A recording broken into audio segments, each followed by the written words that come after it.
വലിയ മണ്ടത്തരമാണ് ഈ brown sugar healthy ആണെന്ന് പറഞ്ഞ് ഈ വൈറ്റ് ഷുഗറിനൊരു റീപ്ലേസ്മെന്റ് ആയിട്ട് യൂസ് ചെയ്യുന്നത്. ഈ ആളുകൾ വിചാരിക്കും ഇതിനകത്ത് എന്തോ വലിയ ഔഷധമുണ്ട്, കുറേ ന്യൂട്രീഷൻസ് കിട്ടും, പഞ്ചസാരയുടെ അളവ് കുറവാണ്, ഗ്ലൂക്കോസ് സ്പൈക്ക് കുറവുണ്ട്. അതെല്ലാം തെറ്റാണ്.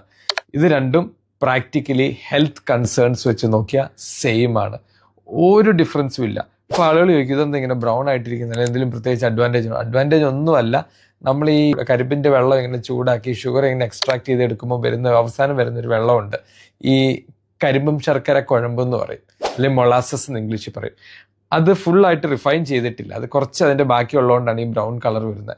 അതിൻ്റെ അകത്ത് വളരെ മണപ്പിക്കാനുള്ള കുറച്ചൊരു മിനറൽസിൻ്റെ ഒക്കെ അളവുണ്ട്. അതൊന്നും ഒരു ഹെൽത്ത് ബെനിഫിറ്റ് കൊടുക്കാനുള്ള അത്രയും പോലും അളവൊന്നുമില്ല. അങ്ങനെയാണ് വല്ല ഒരു വൈറ്റമിൻ ഗുളിക എടുത്ത് കഴിച്ചാൽ പോരെ, ഒന്നുമില്ല ഇതിൻ്റെ അകത്ത്. പഞ്ചസാരയുടെ അളവെന്ന് പറഞ്ഞ് equal, glucose spike equal, health കൺസേൺസും ഈക്വൽ. ഈ വൈറ്റ് ഷുഗറിന് പകരം ബ്രൗൺ ഷുഗർ എടുത്ത് കഴിച്ച് ഹെൽത്തി ആണെന്ന് പറഞ്ഞ് വീണ്ടും കൂടുതൽ ഷുഗർ ഉപയോഗിച്ചിട്ട് ഒരു കാര്യമില്ല.